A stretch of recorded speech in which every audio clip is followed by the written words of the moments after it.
Hi, everyone. Rich Pellegrino, Rich the Equalizer Pellegrino from the Global Woke Institute, globalwokeinstitute.org or howwokeami.org, um, YouTube channel, and Instagram and TikTok is all at Global Woke Institute. So I'm sorry I'm a little bit in the dark, but maybe it's been somewhat of a dark week. Um, so maybe it's appropriate. Uh, I was going to do part two of the end of white rule and uncivilization, but that'll come next. This week, there's been significant developments, as you well know, with the assassination of Charlie Kirk. And on the same day, hate to laugh, but a school shooting killing children on the same day. Although that got very little press because that's normal. Okay, uh, and also on the same day, 40 children in Gaza were blown to bits. Um, and so anyway, but when a celebrity, no matter who it is, gets killed, it's big news, and maybe it should be. So, the title of this is Who Killed Charlie Kirk? I waited a few days to do some research, look at all sides of it, watch many of his videos, and so forth, before coming to at least a tentative conclusion. And that is there's a few answers, and they're all right. The easy answer is to say he killed him. He killed himself by spewing hatred and fear mongering towards different groups, by defending the very weapons that he was killed with or shot with when there's been school shootings, and saying those innocent children victims are just part of liberty, a sacrifice so that we can have our sick gun culture. He didn't say that, but that's what it is. Okay, so that's the easy answer, is that he brought it on himself. He put himself out there as a target. Maybe he had a death wish. The Bible quotes, what you sow is what you reap. If you live by the sword, you die by the sword. Of course, he didn't quote those. He was very selective in his Christianity or churchianity, um, or Christian nationalism or Christian conservatism, which we'll discuss in a moment. So that's an easy answer. Another easy answer is, and it's at least partly true. Another easy answer is Trump killed him. Trump and MAGA. Of course. I mean, they're all in it together, spreading. They open their mouths. Trump opens his mouth, and vile, disgusting hate, fear comes out of it towards one group or another, whichever is the group du jour today. Right now, it's leftists, but it's usually Muslims, immigrants, gay, LGBTQ people, blacks, you name it.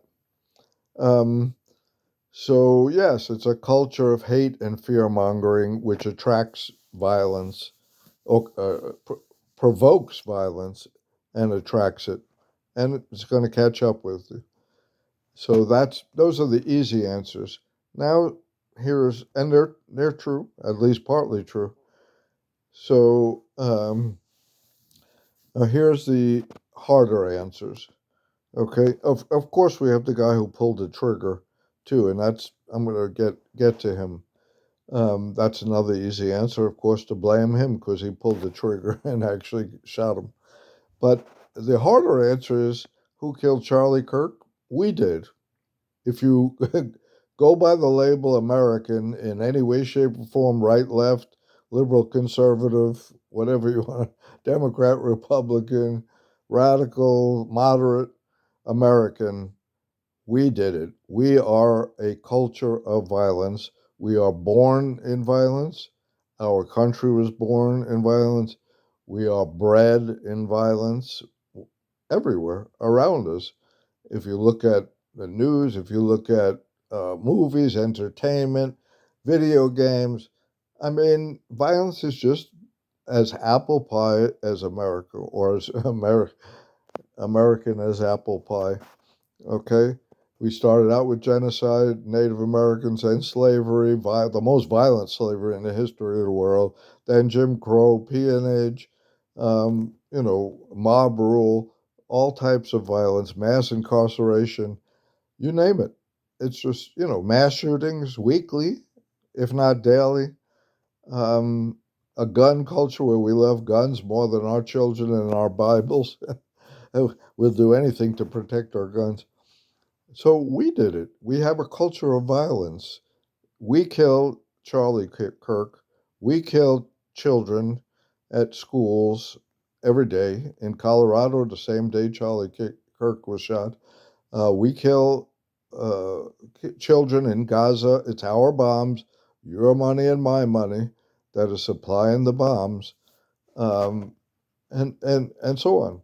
After 9/11, which we just celebrated or observed on the same day or the day after um, Kirk's shooting, um, in retaliation for that, for 3,000 Americans who died, we killed nearly 200,000. That's a conservative estimate, innocent families.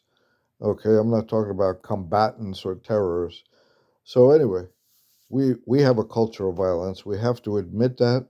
We have violence against ourselves. We have high addiction, suicide rates, highest. We have the most violent society in the developed world, and more so than many of the underdeveloped countries. Okay, so the statistics are there. We are a violent country.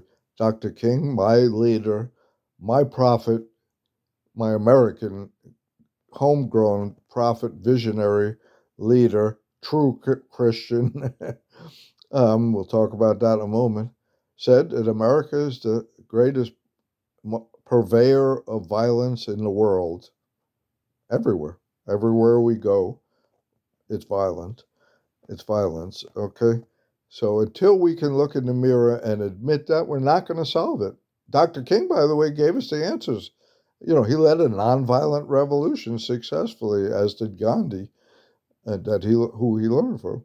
So if we want to learn how to stop the violence, then we have to turn to Dr. King and visionaries and prophets like him, Jesus, Moses, Muhammad, all Buddha, Krishna, Zoroaster, Abraham, Moses Christ, Baha'u'llah.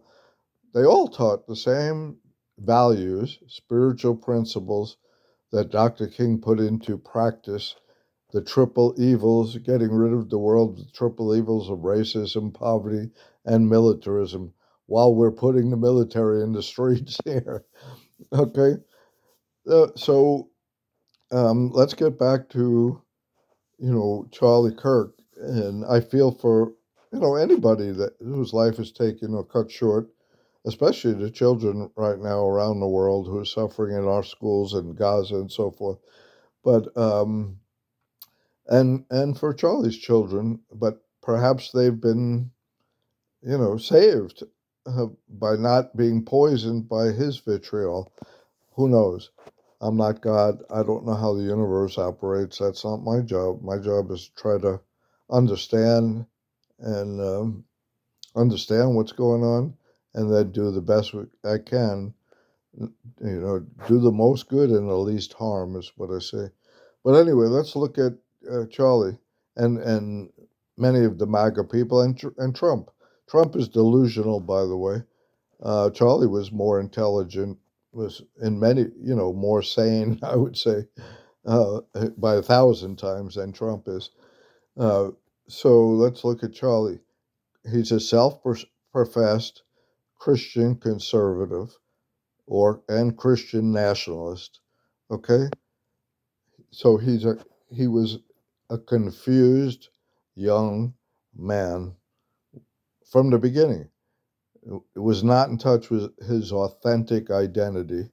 Okay, and much like the shooter, same thing. We're going to talk a little bit about his background, but there's nothing so there's nothing Christian or conservative about Christian conservatives. They don't follow Jesus. They follow an American materialistic version of the Bible. So did Charlie. Okay, they don't follow Jesus' example, who said, "Let him who is without sin cast the first stone." In every podcast I watched of Charlie's, he was casting stones and judging some group, one or another group. So obviously, he's not following Jesus. Okay, he's following American churchianity, violence. Really, that's violence. Okay, conservatism? No, I mean they're not fiscal conservatives. They're warmongers and violence mongers, which cost us millions and trillions of dollars all over the world, our military budgets, and so forth. There's nothing conservative about that. There's nothing conservative about the millions of dollars given to ICE, the Gestapo agents, masked gunmen breaking up families. Okay. So, but I will say that Charlie, because he's intelligent and he was analyzing the world, we all to some extent are confused and trying to find our authentic identity. And he was realizing that it is genocide that Israel is committing and America supporting in Gaza. Okay. And he said it early on, even after October 7th, that Israel has a right to retaliate and find Hamas surgically, right? Not with killing all the Palestinians. He said that early on, and later on, as it developed, the genocide, he criticized it. He was critical of it. So he saw some of the light, definitely. Okay, just like Marjorie Taylor Greene does right now, and that's another whole subject. But I am going to reach out to her and find common ground because she said she's not sending another penny to kill innocent children around the world to support bombs. So anyway, and she's a Christian nationalist, Christian conservative too, and is confused. A lot of her beliefs are very confusing. Okay, to say the least, and perpetrate violence at home.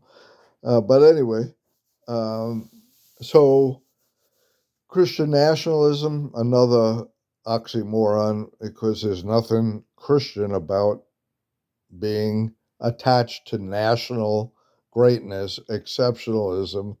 There's nowhere Jesus says to love your nation or your people or anybody more than each other based on patriotism or race or religion or anything like that. Love your neighbor as you love yourself. Okay? Today, your neighbor is everyone in the world, literally, because I'm using this gadget here that I'm talking to you on. I could talk to anybody in China right now. As a matter of fact, I am reaching people all over the world. Okay, so they were confused, and I will refer you to a book by my relatively new friend and sister who joins us every Sunday on our Zoom calls, by the way. We do from 1 to 3 Eastern Time. You're welcome to discuss all these topics in depth. My friend Carolyn Byers wrote this book. It is available on Amazon. Is American Christianity the Antichrist and the root cause of hate in America? Okay?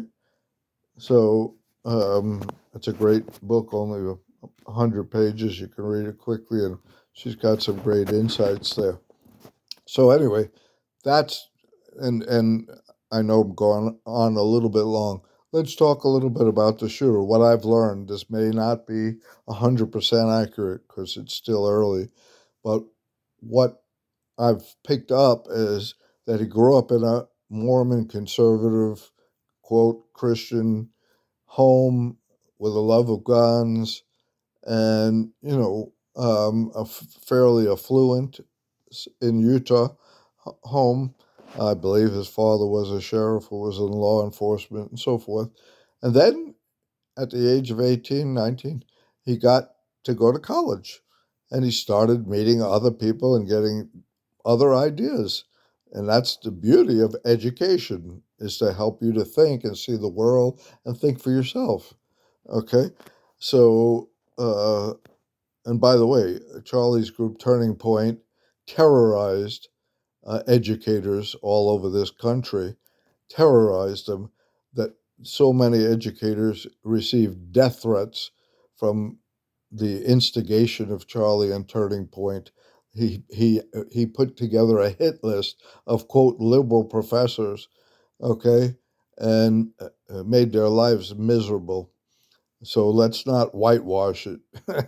He definitely doesn't deserve uh, the Medal of Freedom and a flag at half mast for terrorizing fellow Americans. But of course, we know Trump has no clue about who America is, who he is, everything that comes out of his mouth. The opposite is true usually. So that's just delusional. So anyway, this guy, I forget his name, but the shooter, the alleged shooter, he, so I mean, it's alleged that he joined, and maybe he was gay himself, but that befriended, was befriended by the LGBTQ community there at college, and he helped defend them in terms of protests or anything like that. And maybe he came out himself. Who knows? But we'll learn more as we go on. So he started to find out, probably, that he had been lied to about his authentic identity, and maybe by his parents, society, by Christian conservatives, by the Mormon Church, by Turning Point, by Charlie Kirk. And so this is a catharsis that takes place during our search for authentic identity. Happened to me. It's in my book, the story of finding my authentic identity. The title is I Am Not White, One Man's Journey from Whiteness to Oneness, because we know white and black are fictional terms created by the slavers. Okay, so that's what it's about. That's what should be. We should be helping each other find their authentic identity, not trying to hide history, hide this, because sometimes when people find out they've been lied to, and they aren't who they think they were, or who they were told they were, their reaction is violent, just like we saw at this Utah campus. Okay. Uh, he was maybe shooting the old version of himself. I know that's not mentally healthy. Violence never is, whether it's violence towards yourself or violence towards others. So the fact is, he's not right wing or left wing.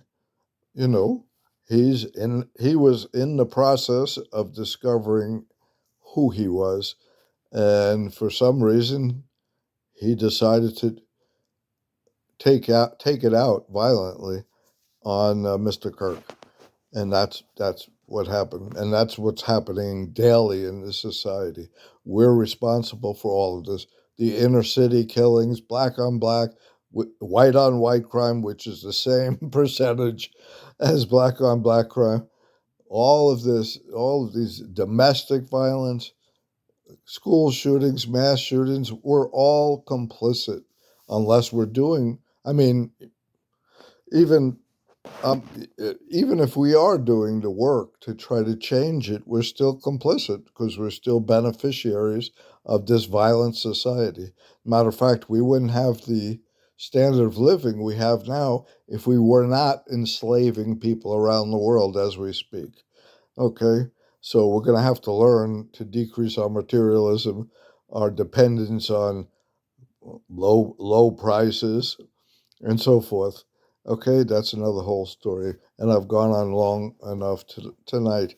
So it gives you some food for thought. Feel free to write to me, laboroflovecampaign@gmail.com. Your feelings or thoughts, or on my YouTube channel. Global Woke Institute or Rich the Equalizer. I have two. You can write your comments on this video and so forth. Hope that it resonated or at least gave you food for thought. Have a great night. Ciao. Or morning, whenever you're listening to this. Have a great day. Bye.